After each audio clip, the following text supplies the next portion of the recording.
One super important part of working with Claude Code is running bash commands. Bash commands turn your agent from just a passive code writer into something that can actually seek feedback loops, can actually work with your project, and can use all the power of bash at its disposal to find information and to do stuff. Now we can't just manually ask Claude, okay, run the dev server for me, and because it's quite smart, it will understand, okay, I need to read the package.json, I need to find where the dev server is, and then I need to run it like this. We'll get into what this is doing here in this kind of approval setup here, but suffice to say, there are some times when you just know what command you want to run and you just want to run it and then put the result into Claude's context. So the way you do that is I've just restarted my Claude Code instance.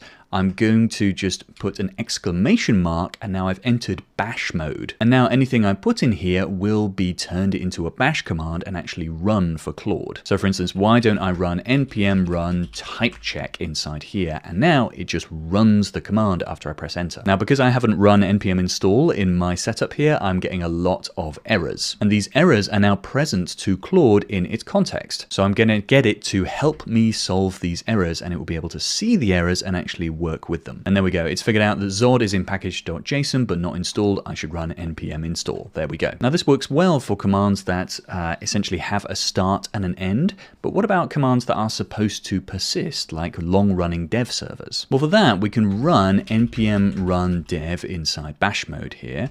And what we can do is while it's running, we can actually press Control B to run it in the background. And in this version of Claude Code, something appears that says command was manually background with user with ID this, and any output in that task goes into a local file. You can then see that underneath our status line here, there is a little background task that's showing. And so I can zoom downwards with just the down arrow there, and I can press return to see it. And now I can actually view the shell. I can view what's going on here, and I can see that it's on localhost 5175. I've got lots of options here. I can stop it with X if I want to, or I can just press left to go back, and now I'm back in my Claude Code instance. This is really useful when you're debugging a problem with your dev server, let's say, or with a long-running command, because Claude can see where all of the logs are being written to. It can try something out in the UI maybe, or send a curl request, and then it can actually see the output of the dev server. So I've just reset my instance here so we can see another feature, which is suspending Claude Code. If, for instance, I want to run something that I don't want Claude to see the results of, or I don't care to show it, and I have some state inside Claude that I want to preserve, then I can use suspend. I can press Control Z inside here, and Claude Code has been suspended. This means I can now run any command I want to. I can just echo foo inside here, and this is not visible to Claude Code. If I want to bring Claude Code back, I can just run FG here, and I get my Claude Code instance back with all of its state. So this is great if you just want to go, okay, don't care about Claude Code, do something like whatever command I want,